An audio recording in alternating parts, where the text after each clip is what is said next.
આજે આપણે જાણશું કે આઈપીસીની કલમ 124 ક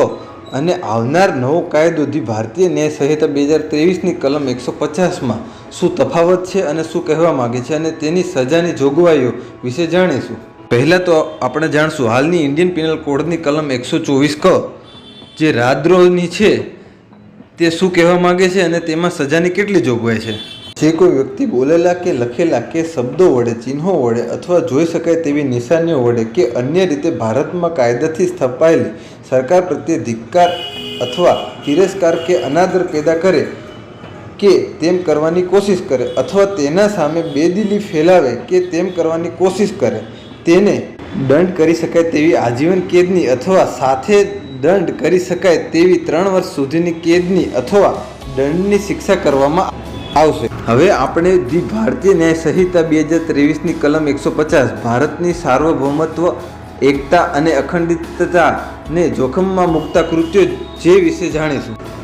ધી ભારતીય ન્યાય સંહિતા 2023ની કલમ 150માં જે કોઈ પણ હેતુપૂર્વક અથવા જાણી જોઈને શબ્દો દ્વારા કાં તો બોલવામાં અથવા લખવામાં અથવા ચિહ્નો દ્વારા અથવા દ્રશ્યમાન પ્રતિનિધિત્વ દ્વારા અથવા ઇલેક્ટ્રોનિક સંચાર દ્વારા અથવા નાણાકીય ઉપયોગ દ્વારા અર્થ અથવા અન્યથા ઉત્તેજિત કરે છે અથવા ઉત્તેજિત કરવાનો પ્રયાસ, અલગતા અથવા સશસ્ત્ર બળવો અથવા તોડફોડ પ્રવૃત્તિઓ અથવા તો અલગતાવાદી પ્રવૃત્તિઓની લાગણીઓને પ્રોત્સાહિત કરે અથવા ભારતની સાર્વભૌમત્વ, એકતા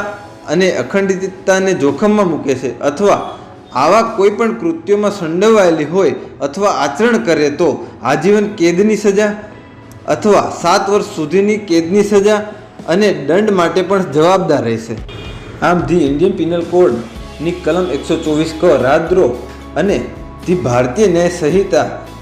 2023ની કલમ 150 ભારતની સાર્વભૌમત્વ, એકતા અને અખંડિતતાને જોખમમાં મૂકતા કૃત્યો આ કલમમાં રાજદ્રોહની કલમ કરતાં વધારે સંક્ષિપ્તમાં દેશદ્રોહ વિરુદ્ધની પ્રવૃત્તિઓનું વર્ગીકરણ કરીને લેવામાં આવેલ છે અને સજામાં પણ વધારો કરવામાં આવેલ છે।